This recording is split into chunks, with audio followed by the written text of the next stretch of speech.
in Havana, University of Pittsburgh Press. He is also editor of the volume Imperial Islands, Art, Architecture, and Visual Experience in the U.S. Insular Empire after 1898. And that is out just last year from Hawaii Press. His research has been supported, among others, by the University of Missouri Research Board, the Graham Foundation, and the American Philosophical Society. This semester, this academic year, is the visiting scholar at the Institute of Caribbean Studies. The moderator and commentator for this session will be our colleague, the director of the Sociology Department and one of the founders of Archipelagic Studies. He doesn't like to admit to that, but I found that the hard way. I was reading about archipelagic studies, and I found out that Lanny was one of the pioneers in that area. So it should be a great panel. We are honored to have you both. And without any further ado, I'll give you Lanny Thompson, and then we will go with Professor Harman. Lanny. Hello, thank you. Welcome. It's a great pleasure to have Joseph Hartman here today. We've collaborated on several projects, and I'm going to admit this presentation today is going to be a surprise for me. But the title is intriguing, and I'm sure we'll learn a lot from it and be inspired and stimulated on his work, the chronotopes of the hurricane. And so I'll just leave it open to the presentation, and then we'll have a period of questions and answers. I would request that the questions be submitted in the chat, in the section of chat, that be written submissions, written questions. I will read them back to Joe. He will respond, and then I'll ask the person who submitted if they want the further clarification or if they want to comment on the answer, and that way we can keep it a little bit ordered, because as you well know, everyone starts talking at once in Zoom. It doesn't work very well, so we sort of have to take turns. So I'm in charge of taking turns. So with the rules of the game established, please everyone turn off their microphones, and we'll give Joe the floor. All right, thank you, Lanny. And yes, you may notice that the title is somewhat inspired by a recent work that I read of yours. This is a project that I've been developing for some time. So the format of the presentation, I'm going to present a little preamble in Spanish, kind of describing my book project in the spirit of cross-cultural exchange. That is really kind of one of the more wonderful parts about living in Puerto Rico, and one of the kind of the challenges and joys of Caribbean research is that it is a multilingual field. So muchas gracias a todos por venir. Es un gran honor estar aquí. Agradezco a mi querido amigo Lanny Thompson por su amable presentación, y a Emilio Pantojas García por su invitación, a Jorge Luis Giovanetti por promover mi charla de hoy en Facebook y mi libro recién publicado, y a todos mis colegas del Instituto de Estudios del Caribe que han hecho posible este evento, y a mis amigos en la Escuela de Arquitectura, Jorge Lizardi Polak, entre otros, y también de la comunidad, Juan Justi, Jorge Regal, por su apoyo. Hoy presentaré, y Raquel Rosario Rivera también, hoy presentaré una charla que proviene de mi proyecto de libro actual, Eye of the Hurricane, Politics of Art, Architecture, and Climate in the Modern Caribbean. La siguiente presentación está escrita en inglés, lamentablemente por falta de tiempo y pereza de mi parte, y supongo para comunicar mis ideas mejor, que están todavía en un estado de desarrollo, y para comunicar a todos, incluso mis amigos de Nassau y Kansas City. Pero quería comenzar con una descripción general en español de mis ambiciones e investigaciones más amplias. Les pido mis disculpas de antemano por mi acento, que viene de muchas partes. Como digo yo, parte puertorriqueño, cubano, ecuatoriano, catalán y 100% gringo. Pero no obstante, una voz hermosa, no como piensan todos los académicos de su propia voz. La charla de hoy es la primera fruta de un largo proyecto de investigación que comencé hace 10 años con mi proyecto en Cuba y mi primer libro, Dictator's Dreamscape, sobre las obras públicas de Gerardo Machado que aparecieron después de un huracán tremendo en 1926. Años después, en mi volumen editado Imperial Islands, que fue publicado recientemente en 2021 y que incluye un ensayo de nuestro amigo Lanny Thompson, intenté hacer una historia más amplia que reconsideraría las corrientes interculturales en la historia de arte en el Gran Caribe y el Pacífico. Debajo el imperio estadounidense después de 1898. En Eye of the Hurricane, abriré una nueva crítica ecológica de las culturas visuales y materiales del Gran Caribe y el contexto insular de los Estados Unidos durante el mismo periodo, considerando también cómo la arquitectura y la política en toda la región han definido y fueron definidas por el huracán del Atlántico. Me mudé aquí a San Juan para hacer este proyecto y trabajar en los archivos de Puerto Rico y el Caribe más amplio, con el objetivo de visitar archivos y sitios no solo en San Juan y Puerto Rico, sino también en La Habana y Santiago de Cuba, Nassau, Guadalupe, Miami, Nueva Orleans. Es decir, donde han ido los huracanes y la historia de arte. Me mudé aquí también con mi familia. Mi esposa, Jenna, y 3 hijos. ¡Ay, caramba! 2 varones, Harvey y Oscar, de 8 y 5 años, y la nena Alice, que tiene solo 2 añitos. Pero, ya bueno, ¿qué es lo que estoy haciendo aquí otra vez como investigador, visitante del instituto? Nada menos que excavar la cultura política, el arte y la arquitectura de la catástrofe.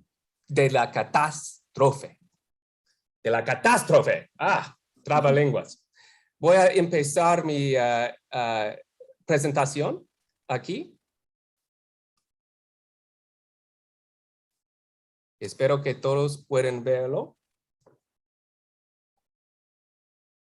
Unos poetas del Caribe han dicho que se puede trazar una poética de catástrofe en la historia antillana.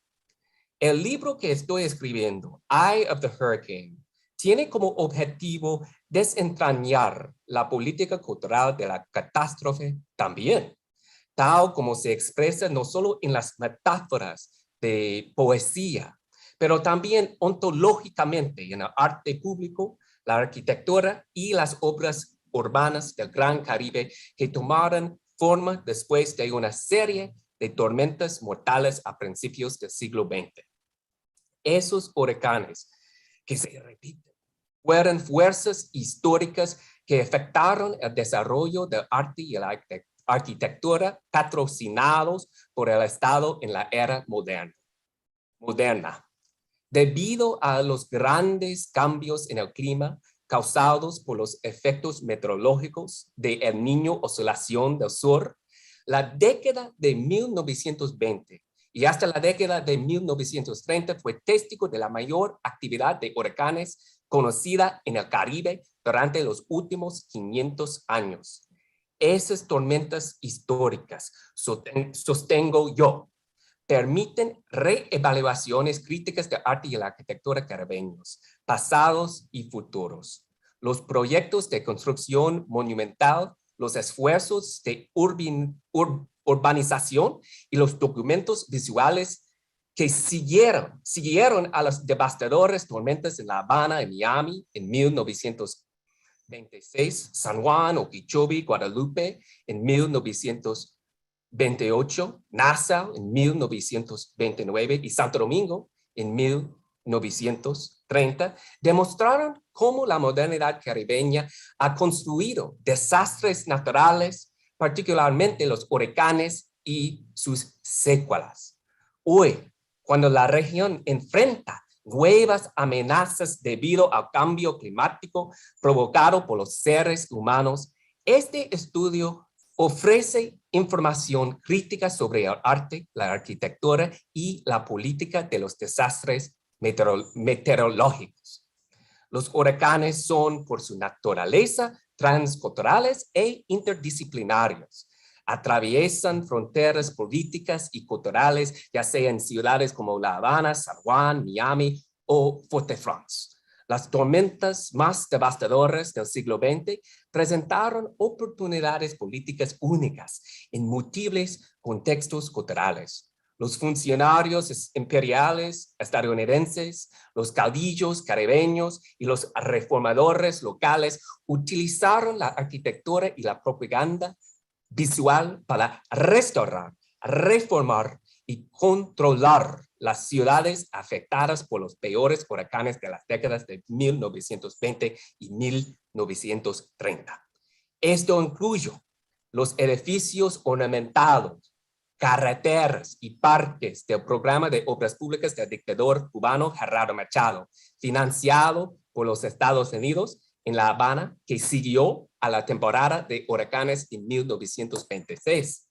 La consolidación del poder imperial estadounidense en los monumentos de hormigón y neoclásicos en San Juan y otras partes de Puerto Rico después del huracán San Felipe II en 1928 y San Ciprián en 32.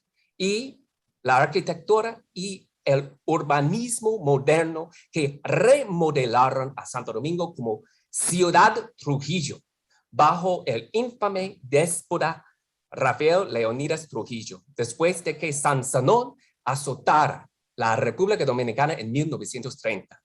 En cada caso, el huracán actuó como un catalizador cultural, un palo de madera en la palma real del Gran Caribe que operó junto con las estructuras políticas y sociales.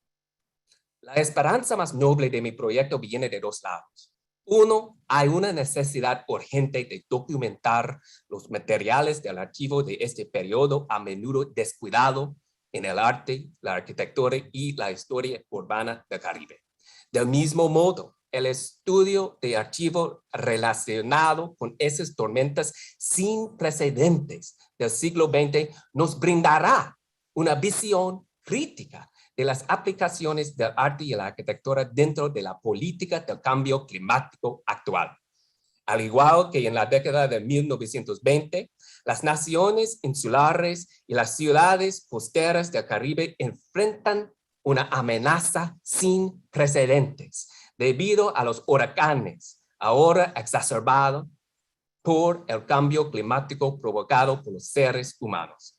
Existe una gran necesidad de estudios que documentan la historia material del Caribe, especialmente en lo que se refiere a la vida cultural de los desastres naturales. Mi proyecto ofrecerá así algo a las investigaciones crecientes sobre el antropoceno, las humanidades ambientales y la estética archipelágica, como había escrito Raquel Rosario Rivera, Luis A. Pérez Jr., y Teodoro Vidal y muchos otros, Stuart Schwartz, etc. También espero este proyecto nos daría una idea de cómo el arte y la arquitectura pueden ayudarnos en adaptar, mitigar y responder a la ruina climática de hoy en día. Y ya, basta. Este es mi libro y mis ambiciones. Sigo adelante con mi charla que se llama Ciclones cronotópicos, huracanes y la formación transtemporal de las culturas visuales y espaciales del Caribe. Es un primer paso a la introducción de mi libro. Diría que la charla es un poco ambicioso, poco loco, poco Warburgian, Brodelian y muy nuevo, es decir, en proceso. Cuidado, fresh paint. Estoy muy entusiasmado entonces oír sus pensamientos sobre el proyecto. En ello argumento que los desastres naturales también son artefactos culturales a través del tiempo y el espacio, basados en las respuestas humanas antes y después del evento de crisis, evidenciado en el arte, la arquitectura y el urbanismo, tanto como en la escritura, la poesía y el derecho. Los huracanes, en particular, representan fuerzas cronotópicas en la historia, en las historias del arte y la arquitectura, que participan en historias interrelacionadas de migración, transculturalidad, hibridez y decolonialidad en el contexto caribeño. Basándose en escritores caribeños como Fernando Ortiz, Eduard Glissant y Nelson Maldonado Torres, entre otros, esta charla rastrea la estética, destrucción y creación de huracanes en el arte y la arquitectura caribeña a través de generaciones. Es una historia que se remonta a las representaciones visuales del dios indígena llamado huracán y se proyecta a través del colonialismo, la esclavitud y el modernismo hacia nuestra crisis climática actual. Al tomar una mirada de larga duración, una mirada longue durée a los huracanes en la cultura visual, mi discusión finalmente cuestiona los límites y las posibilidades del arte y arquitectura como medios para construir subjetividades decoloniales después de eventos destructivos del clima. Y ya, entonces, yo paro hablando en español y sigo adelante en inglés. Muchísimas gracias por su paciencia y atención. All right, thank you all again. My talk today is entitled Chronotopic Cyclones, the Transtemporal History of Hurricanes in Caribbean Visual and Spatial Cultures. Antillean writers Eduard Glissant, Edwidge Danticat, Antonio Benitez Rojo, and many others have observed how the history of the Caribbean traces a poetics of catastrophe, from slavery and colonialism to economic exploitation and deadly calamities. My talk today examines the interrelated cultural politics, art, and architecture of catastrophe, particularly that of hurricanes and their aftermath, which uniquely transformed Caribbean cultures across multiple historic periods. Hurricanes and other natural disasters represent more than poetic metaphors of tropical entropy.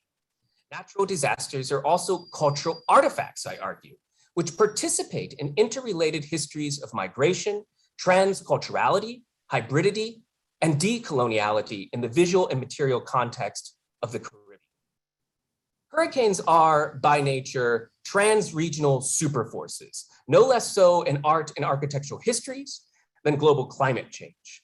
Hurricanes exceed and redefine the visual, material, and cultural landscapes of the Caribbean, as well as the globalized world across time and space. Hurricanes are without boundaries, hyper, multi, super, and trans. They affect the development of cities like Fort-de-France, Houston, Nassau, New Orleans, San Juan, Santo Domingo, and Havana, just as they once inspired the British bard William Shakespeare in his archetypal play, The Tempest, iconic American artist Winslow Homer, and his abolitionist paintings, The Gulf Stream and After the Hurricane, Bahamas.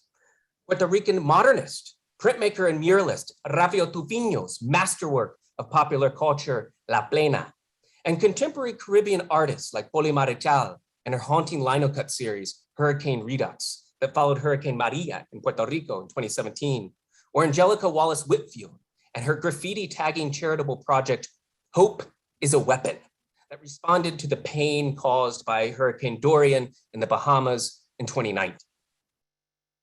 The Atlantic hurricane is a chronotopic force that produces historic moments of crisis in human society.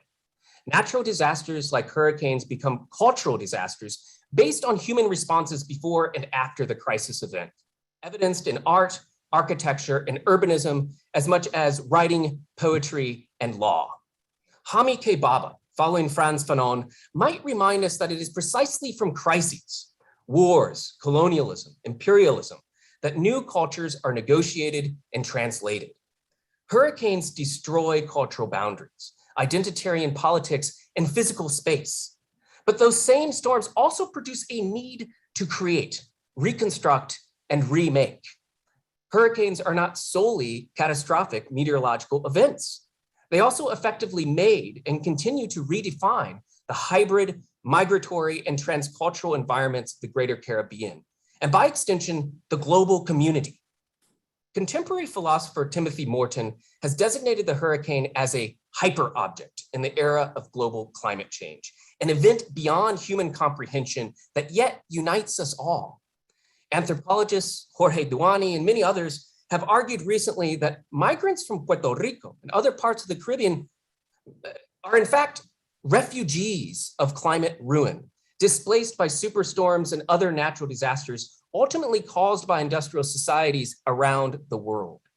In our present era, known as the Anthropocene, as we humans create new and unforeseen dramatic changes to the natural environment, the humanistic study of hurricanes in the longue durée becomes ever more important.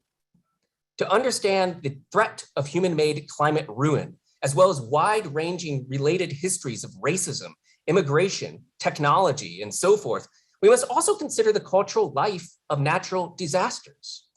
Of these, none is more iconic or defining of the Caribbean cosmos, to borrow from artist Teresita Fernandez, than that of the hurricane. And that is whose work we're seeing here, that of Teresita Fernandez, Caribbean Cosmos. Art historical writings have logically privileged the role of human actors in retelling those palimpsestic moments of destruction and reconstruction that would come to define the complex cultural currents of Caribbean material and visual cultures. Whether early modern conquest, colonialism, and revolutions, or Cold War imperialism and contemporary neoliberalism. Culture-altering disasters, however, are not always human products. Change may also come through the indifference of nature. The Atlantic hurricane was a particularly profound source of change in the Caribbean, from ancient times into the present. The swirling rain bands of the Atlantic hurricane reach back to the ancient cultures of the Caribbean and Gulf Coast as they project forward through colonialism, plantation slavery, and modernism, the eye of the storm, into the Anthropocene in our present era of global climate change.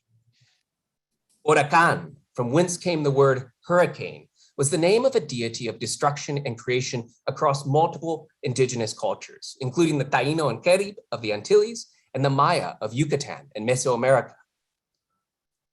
Ancient indigenous representations of the same god included counterclockwise spirals around an ambiguously gendered head, sometimes depicted inside the body of a woman, likely the nature goddess Guamansex and her child, Huracán. Indigenous artworks of stone and clay demonstrated remarkable visual knowledge of the cyclonic nature of Caribbean storms, many hundreds of years before the development of meteorology in Europe. These ancient artworks, with one known exception, reflect an astute visual understanding of the rotation of winds and water according to the magnetic poles and Earth's rotation, better known today as the Coriolis effect. Storms swirl counterclockwise in the northern hemisphere and clockwise in the southern. Famed Cuban ethnographer Fernando Ortiz, inventor of the term transculturation, an influential, if not controversial, concept of cultural intermingling that would come to encompass the African, European, Asian, and indigenous origins of Cuban culture, was among the first to discuss these enigmatic figures. Ortiz suggested various interpretations. Perhaps they were symbols of a swirling dance, of fertility, of birth, or they encompassed all these ideas: birth, life, death, rebirth. For Ortiz, these figures were likely a representation of that unrepresentable and sublime force we call the Atlantic hurricane. Hurricanes could not be seen as we do now from a long distance, from a God's eye view in airplanes and later satellites. Yet indigenous peoples understood their visual form well through lived experience. That understanding affected their aesthetic, social, and religious world. The winds that spiral counterclockwise and the calm eye that defines the center of the hurricane also represented a configuration of indigenous understandings of space and time. For the Taino and other indigenous groups in the Greater Caribbean, the hurricane was not only a destructive force, it was also a creative energy. They observed how the hurricane affected crops and new growth as an integral part of a larger ecosystem. Those storms would thus dictate Antillean cuisine, particularly the reliance on ground crops and tubers like yuca and cassava, just as they also came to define indigenous architecture and urban space. A prime example can be seen in the use of natural materials like the strong bejuco climber vines. Spanish chronicler Gonzalo Fernández de Oviedo y Báez noted how Arawaks used the bejuco for tying down the deep-driven columns of their homes, known as bollos. The columns themselves were made of alsubo wood, a native Caribbean tree that the British later called ironwood in their observations of the tree's strength. And here I thank my colleague Paul Neal for providing this crucial background into the colonial context. Like their homes, Taino and pre-Taino urban spaces were often oriented in a circular form.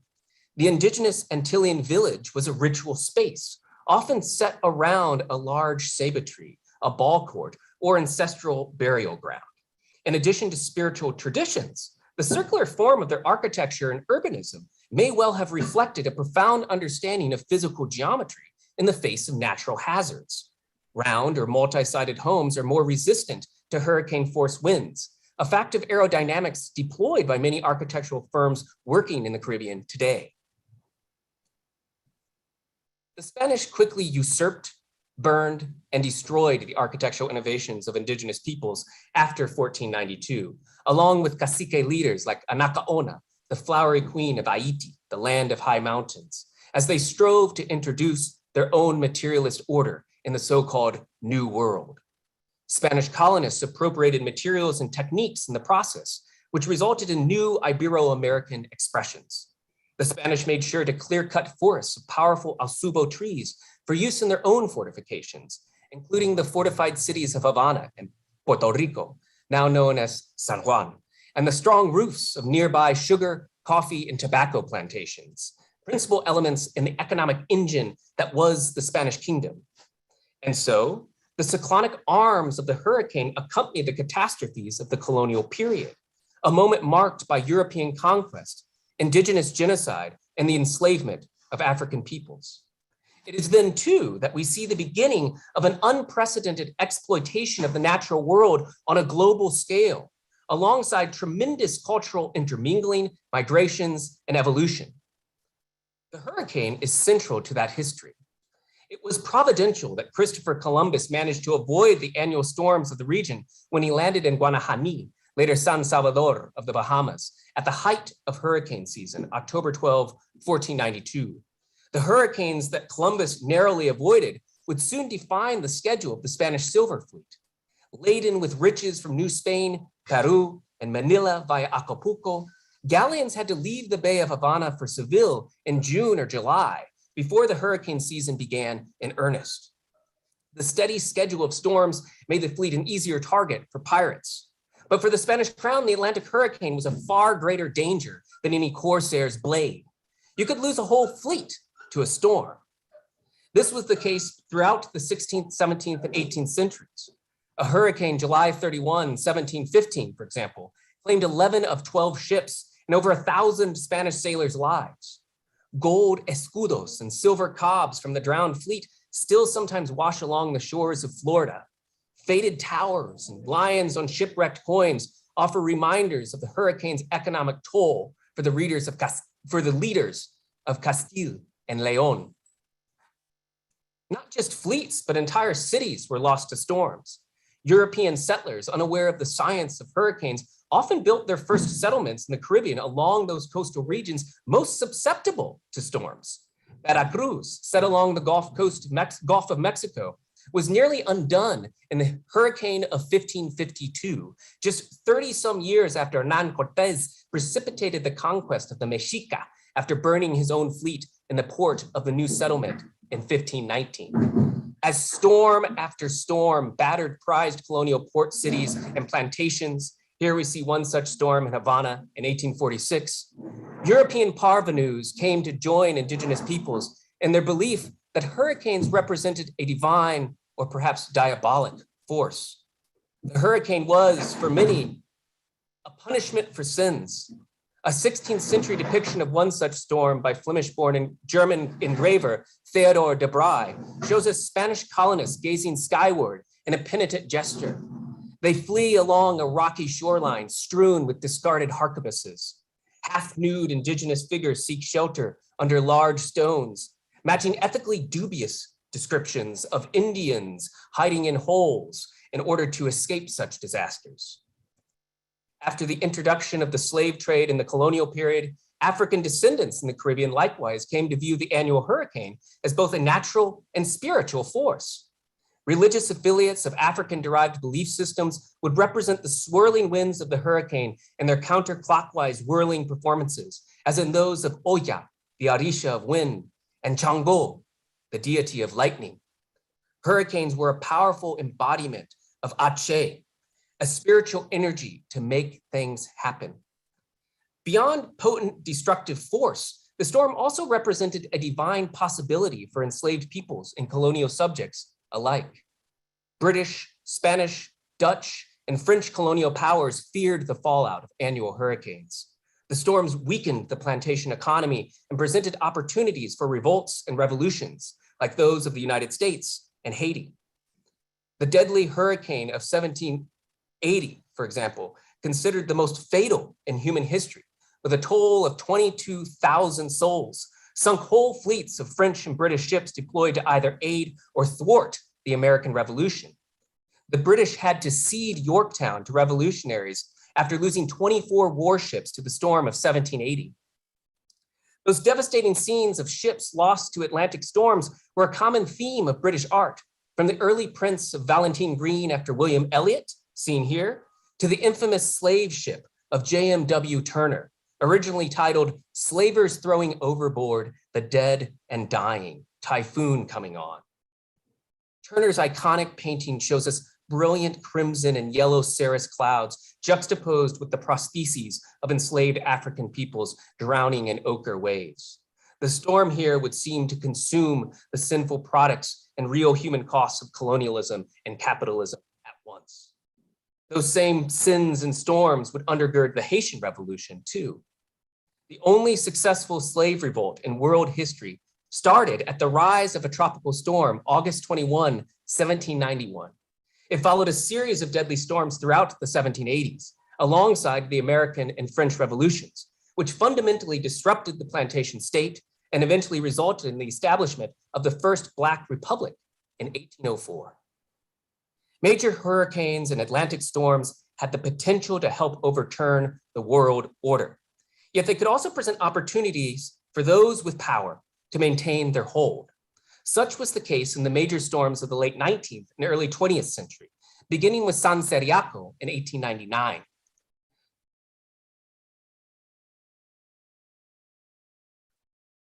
Coming less than a year after the United States took possession of Cuba, Puerto Rico, Guam, and the Philippines from Spain in 1898, the storm of San Ceriaco presented US officials with an opportunity to cement the empire's power, quite literally, through the reconstruction of roads, homes, and public buildings.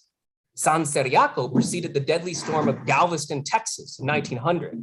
That storm too opened opportunities for the assertion of so-called white power in the southern United States after the Civil War, haunted by the same socio-racial hierarchies of most of the ex-colonial world. After the storm, white vigilantes executed dozens of African Americans whom they accused of looting. With this and later storms, we see how hurricanes have disproportionately affected Black communities and communities of color in the greater Caribbean, whether in acts of outright violence or in state negligence. Here we witness the non-ethics of disaster response, to borrow from Puerto Rican philosopher Nelson Maldonado Torres, which would reveal the coloniality of modernity. These historic inequities and storms inform the abolitionist themes of Winslow Homer's 1899 After the Hurricanes Bahamas watercolor painting too, hinting at the natural and cultural disasters that would continue to place the Black body in crisis. No small thing that the painting was originally entitled After the Tornado, Galveston. Decades later, the entire world was in crisis with the advent of World War I, the Great Depression, and eventually the rise of Nazism and the start of World War II. This period between the 1920s and 1940s also witnessed the worst storms in Caribbean history due to major shifts in climate caused by El Niño Southern Oscillation weather effects. The most devastating storms of the 20th century presented unique political opportunities across multiple cultural sectors.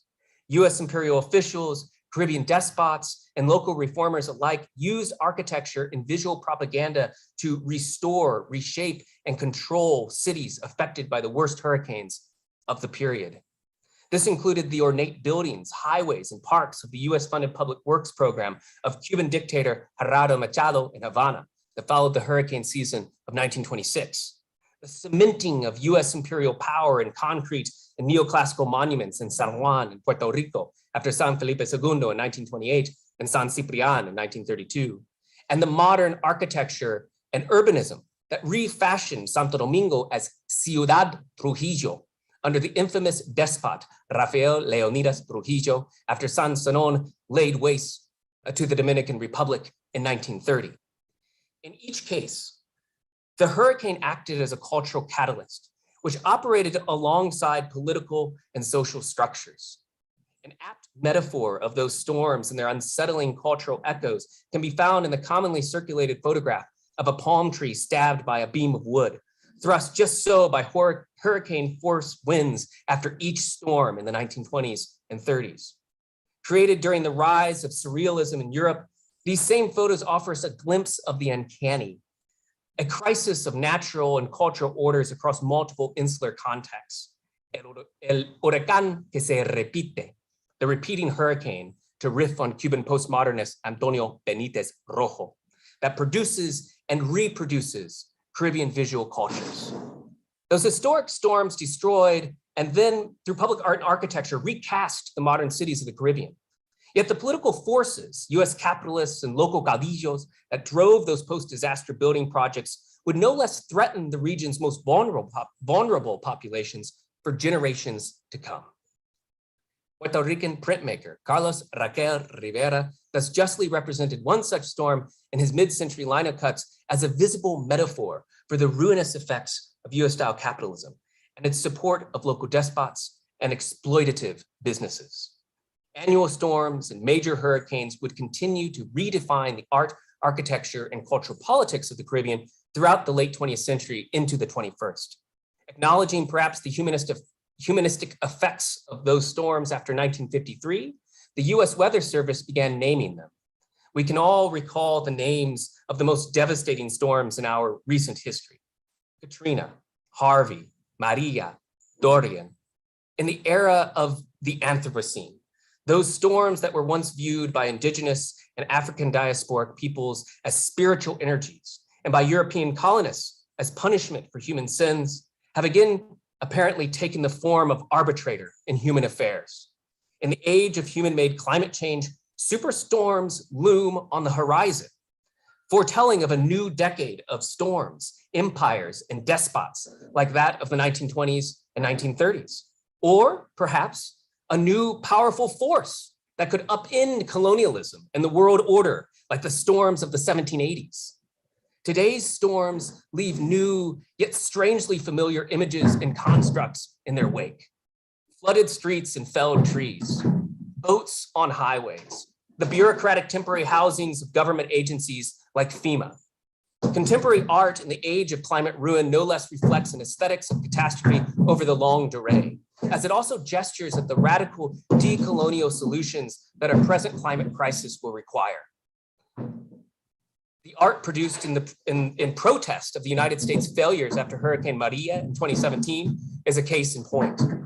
As of 2021, Puerto Rico has only received 1/5 of the 90-some billion dollars needed for full reconstruction, turning a natural disaster into an utterly cultural one. Decoloniality becomes a form of critical thinking made tangible in the ugly rusted sinks of Rafael Vargas Bernard's Tenemos sed, we are thirsty, and the felled power lines of Gabriela Torres Ferrer's Valora tu mentira americana, value your American lie. Tracing the art architecture, and cultural politics of hurricanes throughout history, I hope to reiterate in closing, is a critical step toward confronting the social, economic, and emotional entanglements of migration and transculturation in the contemporary period. We continue to grapple with debates over climate change, immigration, international policies, and the haunting legacies of European colonialism, the Monroe Doctrine, and US ambitions to empire in the Western Hemisphere. The artistic and architectural legacy of hurricanes is not epiphenomenal to those larger debates, but rather central to confronting our shared crises, nor are visual and material cultures epiphenomena of other prime movers, be they war, disease, or natural disasters. On the contrary, the history of art and architecture allows us to ontologize hurricanes and their complex effects on theories of migration, transculturality, hybridity, and decoloniality in the Caribbean context. The hurricane is a traumatic but creative element in the non-art history of the Caribbean's chaos monde, to borrow the parlance of Martinican poet Edouard Glissant. Art and architecture provide the conditions of possibility for the hurricane in the Caribbean and worldwide, whose ultimate effects, history tells us, depends on humanity's, yours, mine, and the world's material response. Thank you, muchísimas gracias, merci beaucoup. Vielen Dank.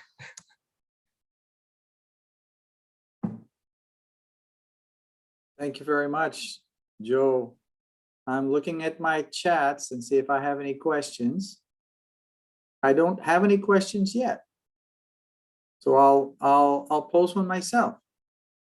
I would wonder. Sorry, I should address in the chat. I see there's complaints about the noise. I am sorry. Speaking of reconstruction, they are actually working on the plumbing right now at my at El Monte. I'm at El Monte Sur, so I apologize. I hope it wasn't too distracting and maybe added some dramatic ambiance.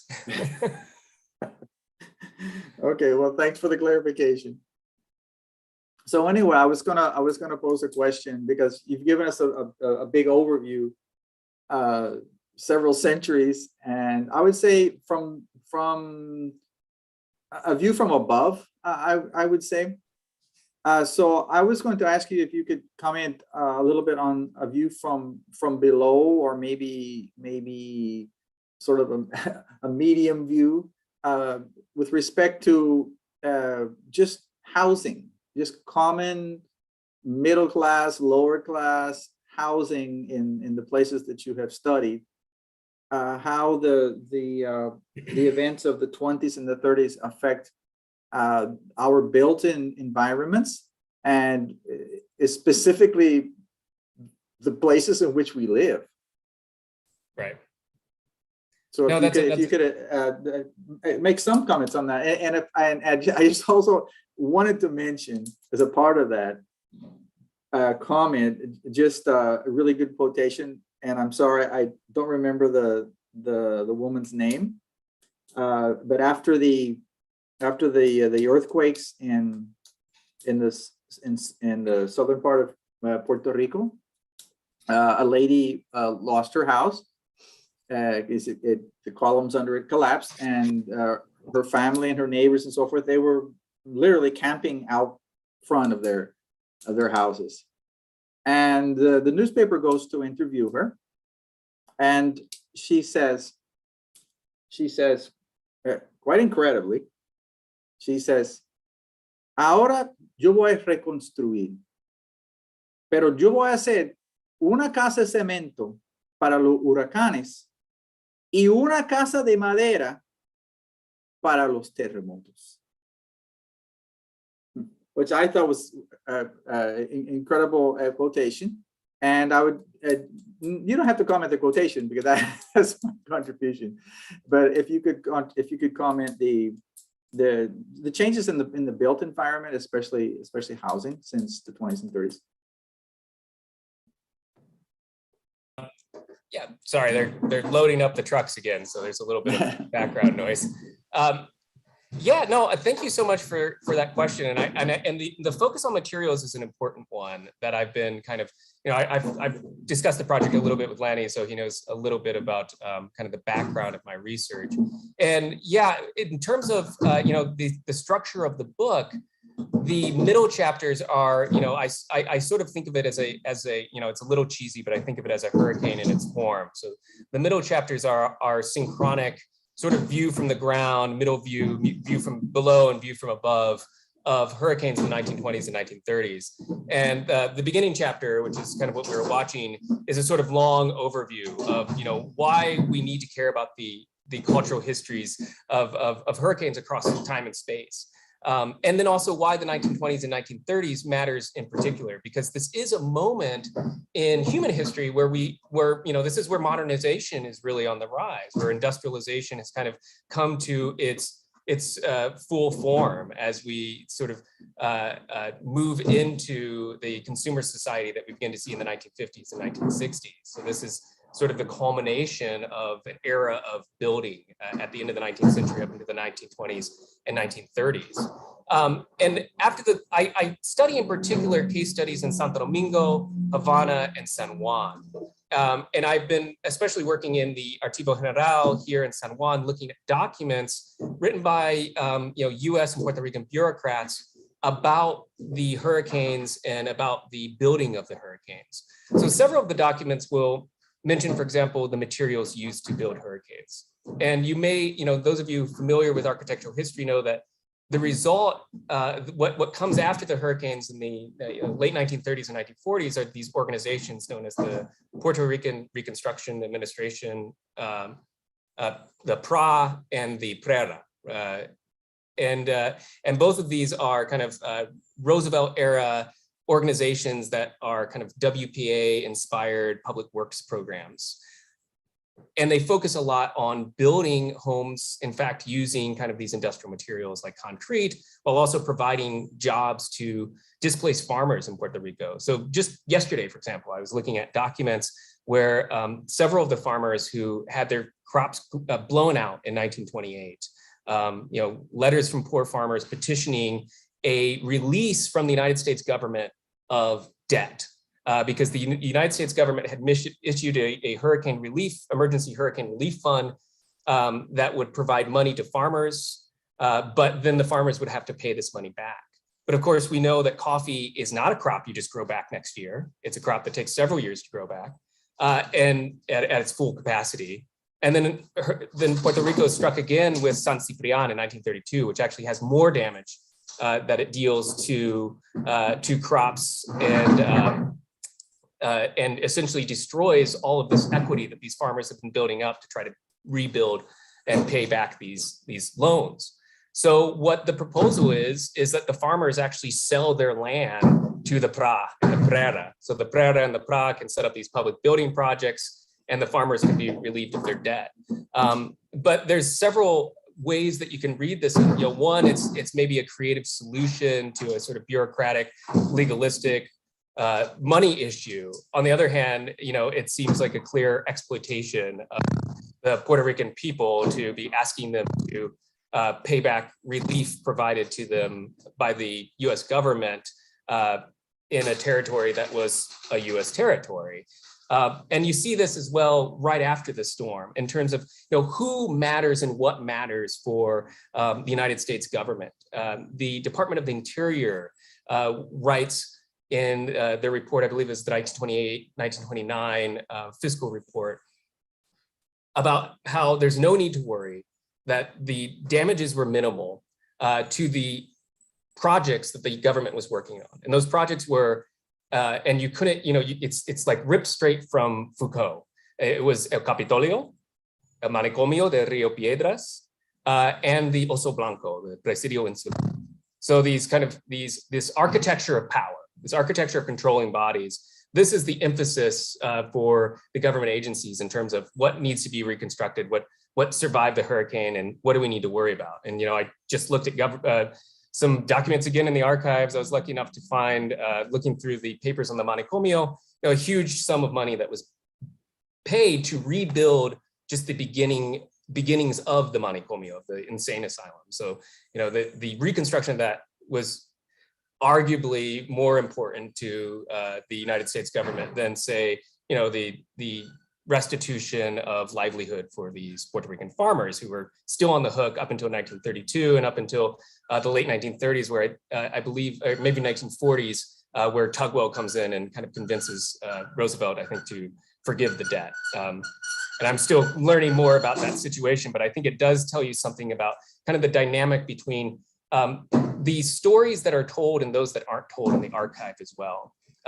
Often, one of the struggles that I have because I'm like any historian interested in the story from below, and unfortunately, historians also run up against the problem of what is actually held in the archive is often what you have to do is sort of parse through granularly through an official discourse to find those narratives from below in the historic documents, or you rely on rich historic and oral stories, which Luis Perez Jr. records some from the 1920s hurricane in Cuba that are really powerful, and I found others from San Felipe II, and then also in the case of Trujillo, which is its own sort of situation. This is where huge amounts of impoverished people were displaced in the city of Santo Domingo.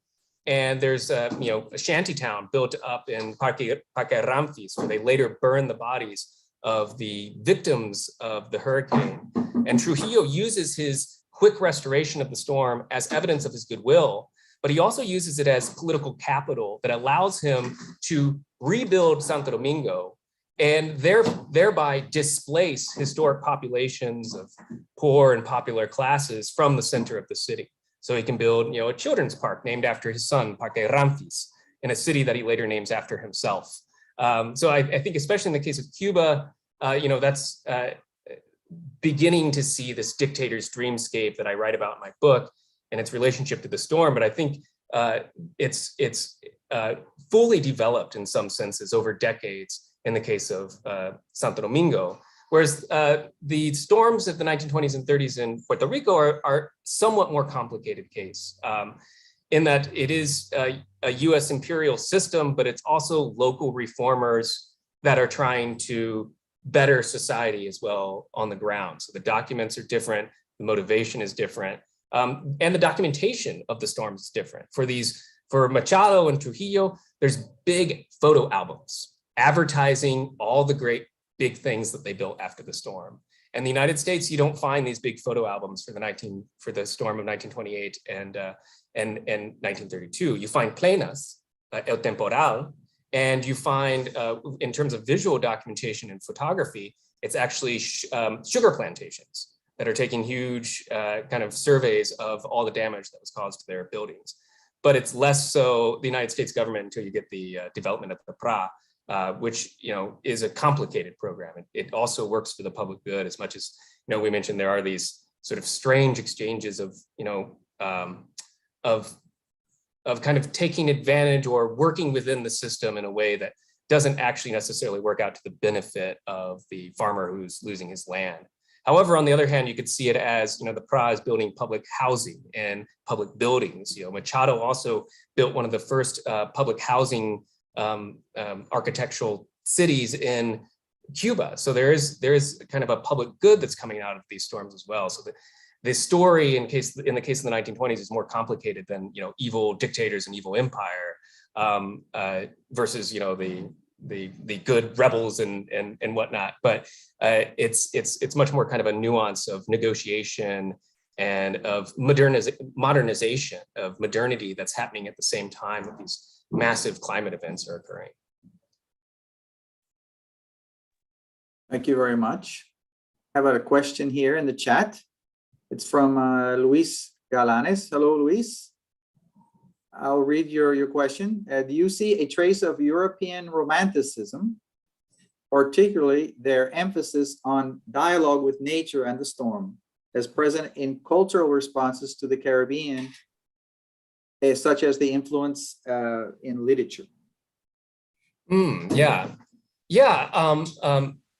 Yes, I have come across. Well, I mean, I think and that's something that I struggle with as well as a scholar who I think I am sort of working in this strange Herzogian manner of the hurricane and the cruel indifference of nature, and thinking about how we discuss storms in a way that doesn't necessarily romanticize them, and sort of the Kantian idea of the sublime force, the beauty and terror of the storm, that I think would actually, I'm hoping to place the hurricane more in this larger history of colonialism, of the development of capitalism, and then the kind of the global contemporary that we're dealing with. So that kind of longue durée history that, in many ways has the plantation and tourism at its roots as well.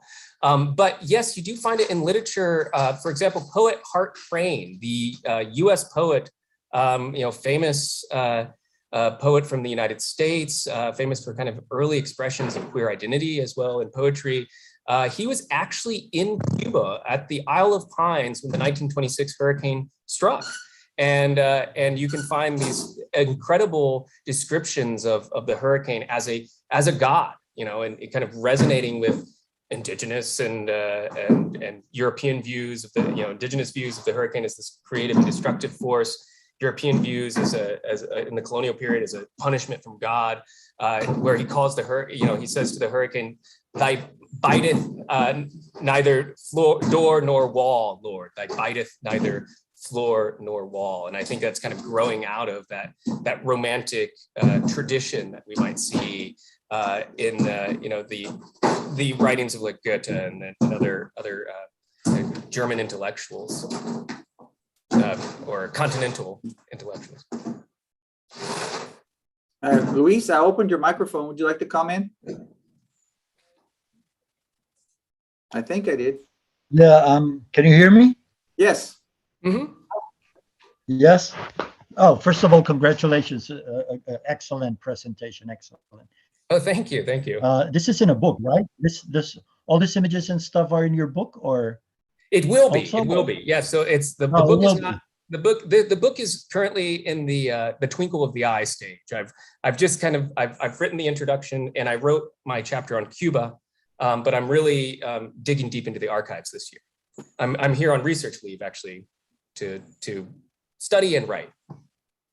Okay. Looking forward. Then. Excuse me, Luis, can you Yes. introduce yourself since we're taping so that the public that sees the video knows who you are? Okay. Where Yes. are you from? Yeah, Luis Galanes Valdeyuli. I'm from Puerto Rico. I'm a professor, anthropologist at the University of Puerto Rico at Calle campus. Great. And I've done a lot of research on Vieques. Language is my specialty. I do linguistic anthropology in Vieques, particularly after the departure of the Navy. But I've also been doing a lot of research at what's happening in the island after Maria. Actually, my book came out a few months before Maria, so Maria actually changed everything and made my book irrelevant. Ethnography I made, it's like everything is changed, so whatever I said, it belongs to the past.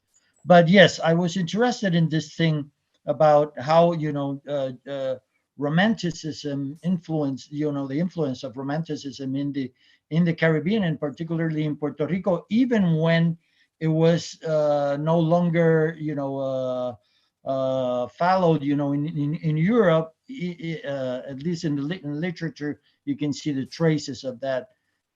So it always, struck me. Actually, I wrote a small piece for the newspaper after Maria passed about that, about, how Puerto Ricans reacted in a romantic way to the arrival of Maria. There was, this tradition that it was big before Maria. That was whenever a hurricane was coming, people would buy bottles of rum and chicken to do an asopao, and then they would, gather at a place to watch the storm, to kind of like communicate with it, so it clicked me, that thing about establishing communication, listening to nature, which was so important to German romantics in particular.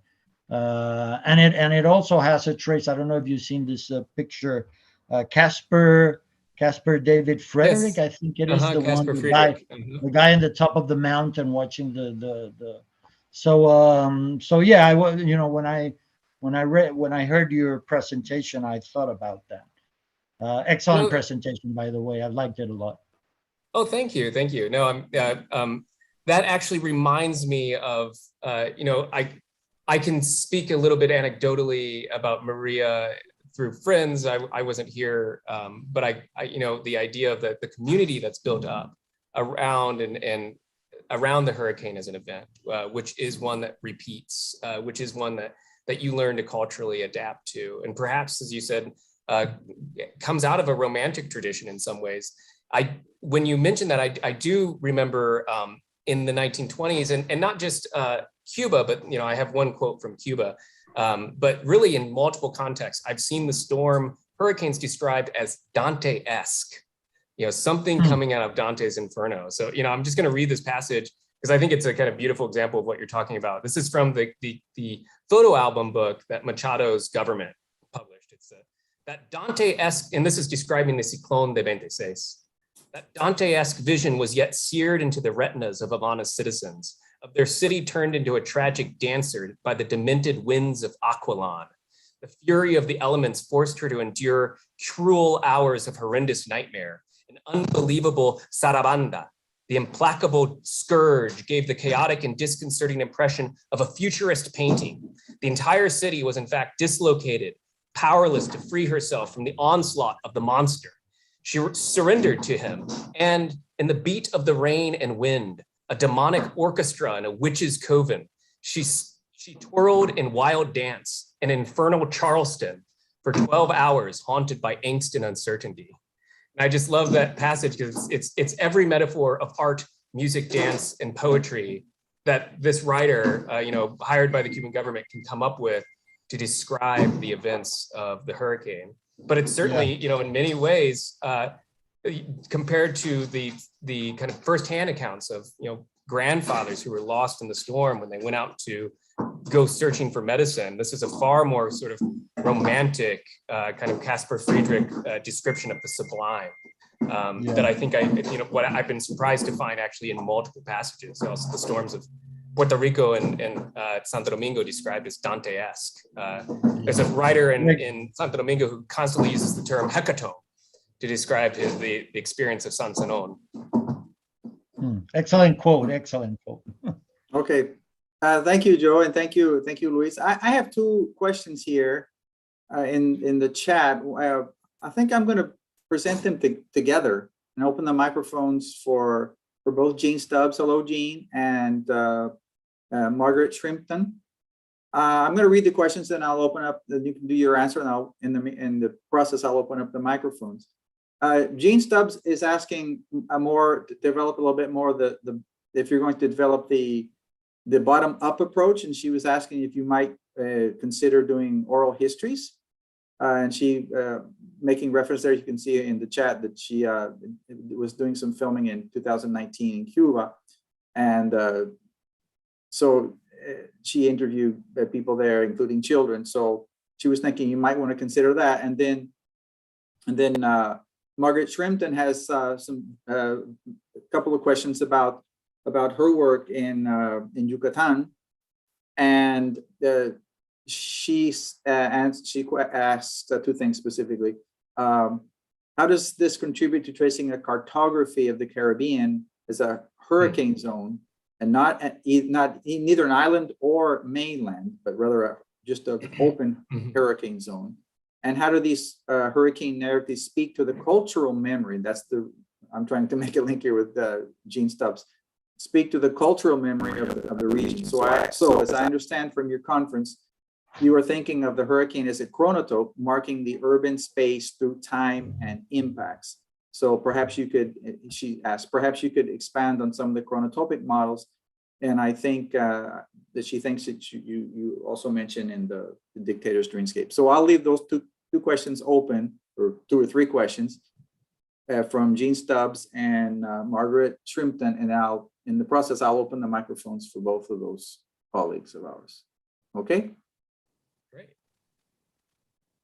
If you want to review the questions, I sort of summarize them there. Okay, in the yeah, chat, no, Joe. I mean, if you would like me to, I can start answering if you like. Okay. Yeah, with the question of the oral histories, you know, I mentioned there are some historians who are able to track down oral history. You know, the problem, of course, with the storms that I'm specifically focusing on is there aren't many survivors of those storms because they were in the 1920s and 1930s. However, I have thought, and I think you're right, and maybe I'm rethinking it and encouraged to consider looking at oral histories, particularly talking to artists, artivists, and other kind of cultural people in the cultural arena about, you know, the impact, for example, of Dorian. I've worked recently with a meteorologist, Wayne Neely, who's written several books on Nassau and the effects of hurricanes historically. You know, he writes about the 1920 storm, but he's also given me insight into Dorian recently. There's the artist Angelica Wallace-Whitfield, and it would be a great idea, I think, for my final chapter, which, you know, as I mentioned, the cheesy form is the middle chapters are my Eye of the Hurricane, and then I have rain bands that go back in time for my introduction, and then I want to go forward in time. And I want to look at particularly the relationship between hurricanes and the impact of global climate change on Black and Brown communities and disenfranchised communities, which you can really trace back historically in these paintings that we're seeing from J.M.W. Turner, Winslow Homer. You can see it in the art, but then you also have artists dealing with a very explicit decolonial message that I think would be very interesting to kind of tie into that historical context. And in that case, oral interviews could be a really useful way to perhaps achieve that goal of bridging, you know, maybe even comparing these 1920s accounts that other historians have found and that I'm finding in the archives to contemporary cases that I'm, you know, gathering myself, or that I might depend on, you know, those that are trained better in, you know, art historians are traditionally trained in oral interviews, like a sociology or anthropology, where I can find a good source on that kind of discussion. That's a great idea. And I'm going to need help remembering the other question was about expanding on the question of Chronotopic. I'll read it. I'll read it back again. It was from Margaret Shrimpton. Her microphone is open. She's working on currently on hurricanes in Yucatan. And she's working on how this changes how we look at cartography, particularly the sort of false dichotomy between island and mainland, if I'm understanding correctly here. And then she's also working how the hurricane narratives speak to the cultural memory. So then her question specifically is, could you expand on some of the chronotopic models? Sorry, Professor Shrimpton, do you want to? I didn't realize it was. I didn't realize it wasn't very clear. I was thinking of how Bakhtin uses the. I work from literature, so I'm thinking of a Bakhtinian chronotop. I don't know if you're thinking of a Bakhtinian chronotop. Yes. Yeah. So I wondered it. I mean, Bakhtin establishes several models for the chronotop, which he works through 19th century literature. When I try to apply those to the Caribbean, I find that they mostly don't work. And I think the hurricane is a very useful approach to redefining chronotopes for the Caribbean. We can look at Camo Brathwaite's proposals in that line, for example. So I was wondering, as far as I understood from your conference, the Dictator's Dreamscape would be one specific chronotope. As a way of how the hurricane marks urban space in a particular time. And I wondered if you could expand on some of the other chronotopic models that you're discovering in your research, if that makes sense. Or perhaps the Dictator's Dreamscape isn't a chronotope. I think it's a wonderful one if it is. I think it really is fascinating to look at it that way, but maybe I'm misunderstanding you. No, that's beautiful and wonderful. You know, again, because the paint is fresh on this project, there are some things that I haven't thought through in those terms. And yes, I am using chronotope from Bakhtin. One of the things that I was always that appealed to me about Bakhtin in terms of writing about art is his use of dialogism and dialogics, because very often the meaning of art is a negotiated meaning, and it can depend on context. And I think the meanings of this art and architecture can also depend on the chronotope and then the dialogues that are happening within the chronotope.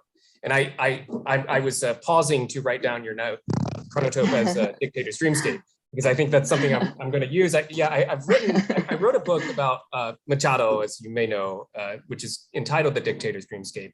And that's what sort of got me into this project. I realized as I looked around the globe, and I believe there are similar cases of typhoons in the Philippines, though I've selected the Caribbean as a kind of focus, that we find that this moment in the 1920s and 1930s, because of these climate events, and then also because of this kind of shared moment of modernization, and then the Caribbean's history of plantation slavery, of colonialism, there's these odd cultural parallels that are going on around the same time of major cities that are being reconstructed across cultures too, not just the Spanish Caribbean, but Miami experiences in 1926 the big blow, where the whole city is destroyed, and then the deflated real estate market and prohibition basically seals the deal for Miami for several years to come,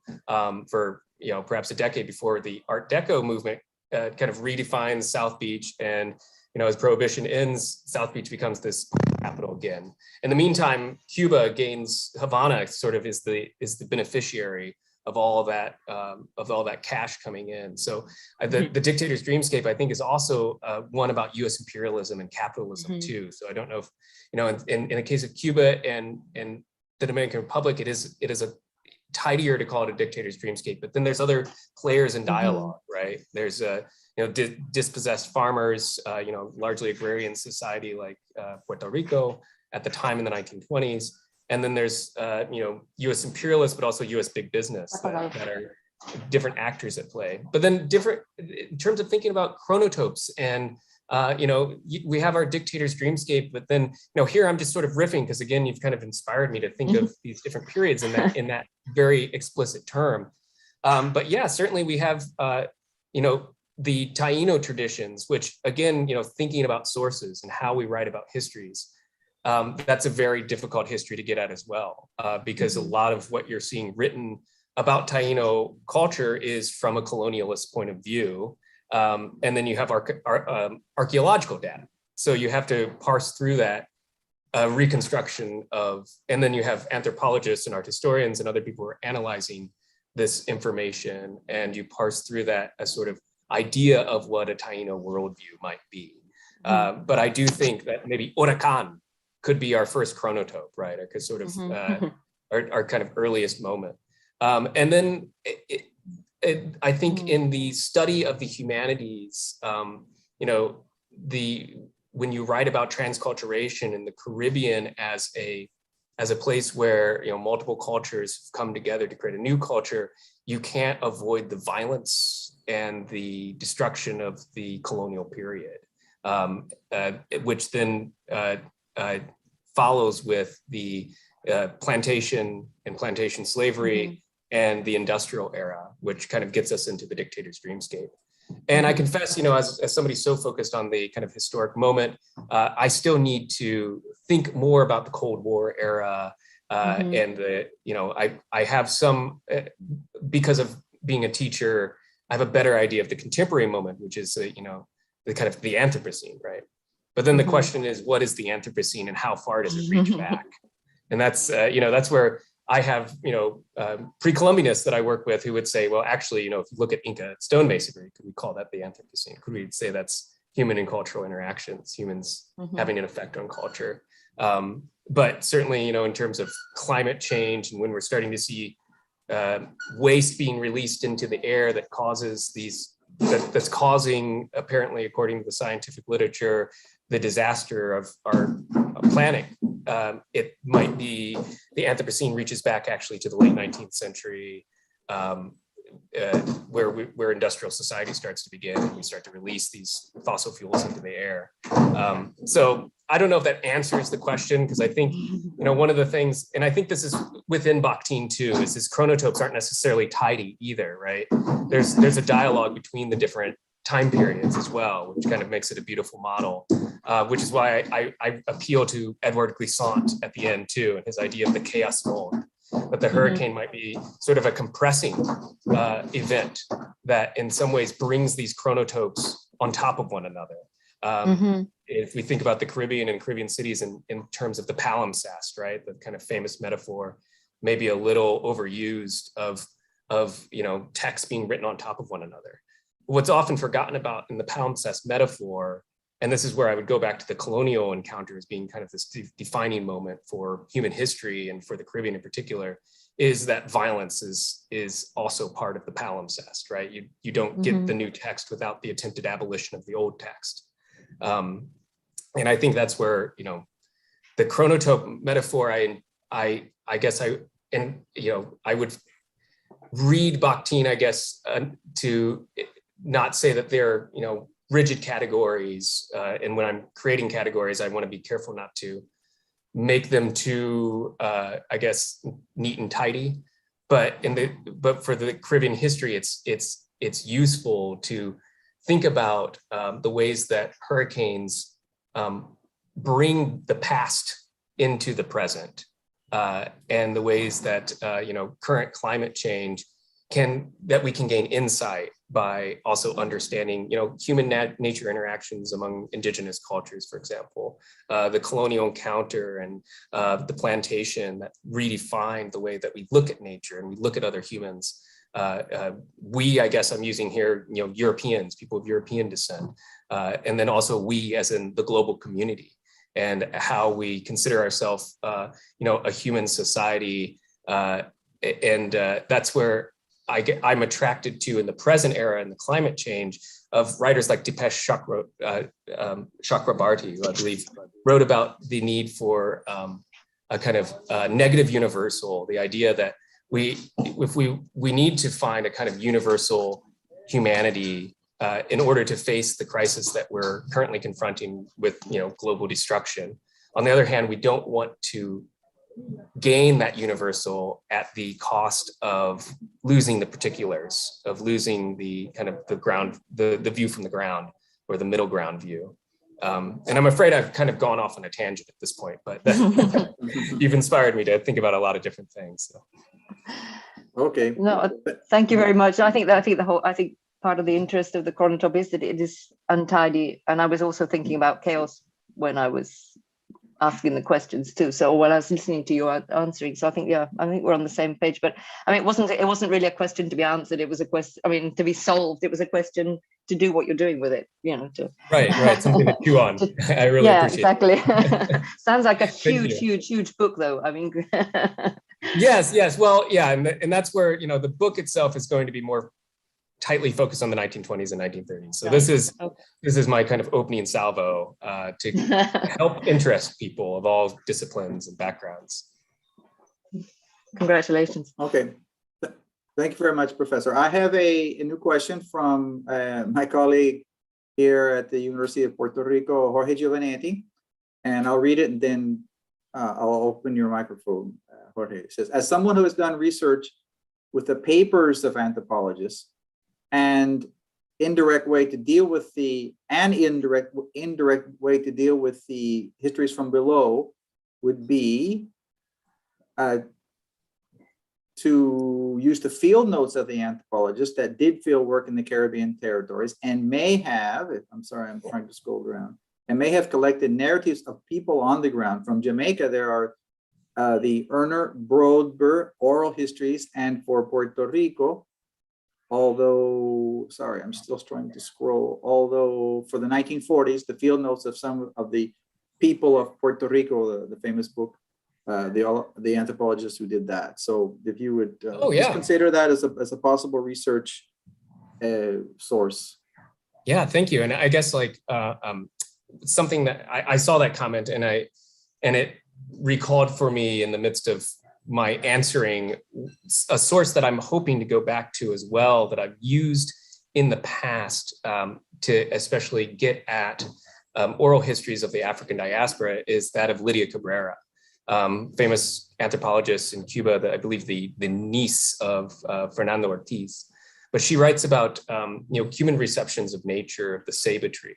And it's a large tome, and I unfortunately left it in my office in Kansas City, but maybe I can find it at the University of Puerto Rico, because I wonder, and I've been wondering recently, especially when I'm thinking about that section in the introduction of African diasporic views of hurricanes. And there's a great piece by Rob Nixon on the Tempest and Aim Césaire, for example. But I would love to see, maybe did Lydia Cabrera, are there writings about encounters with storms? And I'm sure there are. So I think that's a great idea. Thank you. And I'm going to write down I've just copied and pasted these other names into my notes, because I think that's wonderful. I'll definitely look at those sources.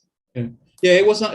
Thank you very much for a great presentation. Thanks, Lani. It was not properly a question, but just a suggestion as to way to access the voices from below that Lani and Jean were suggesting.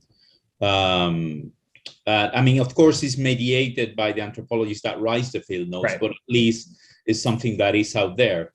Some of them probably fall outside of your time frame for the 40s, but who knows?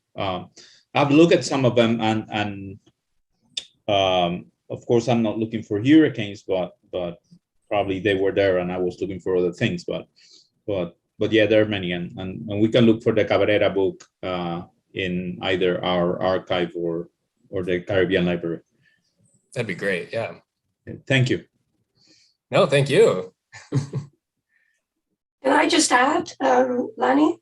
Yes, please. Yeah, when I said oral history, I also was thinking about oral tradition. And in fact, the reference to kids was one of the leading historians in Cuba, now in her 70s, who was remembering as a child what the hurricane meant to her. She was the one who said it was cookies and candy. And so she had pleasurable memories. But they also have memories of what their grandparents, so if you're looking at the 20s and 30s, talking to older people today, they have that memory in their own lifetime, even if they didn't live it. You see what I mean? So right. It does open a lot more. I mean, doesn't mean it needs to be an avenue that you have to go, firmly along. Right. It's about sort of just asking people, I suppose, as you go along, well, what are your memories and what are this, and that kind of thing. What was the name of that historian, the Cuban historian? Sorry? What was the name of the Cuban historian? Who happened to say that? Maria Carmen Barcia. Okay. But it was in a totally different context. We were showing a rough cut of the documentary, which had nothing to do. I mean, its approach was commodity history and environmental history, and took its cue from Hurricane Irma. And it was in the discussion afterwards that came up, and then other people fed other things in as well. Oh, that's great. Yeah, no, that's a wonderful quote. I just wanted to comment, Joe. Now that Jean has brought up the oral history and oral traditions, you're welcome to interview my mother-in-law. She's always talking about the hurricanes of the 1930s. She was about. Well, I will then. Yeah, I'll take you up on that. She was about 6 or 7 years old. She remembers. She's got good stories about that. I will. No, that sounds great.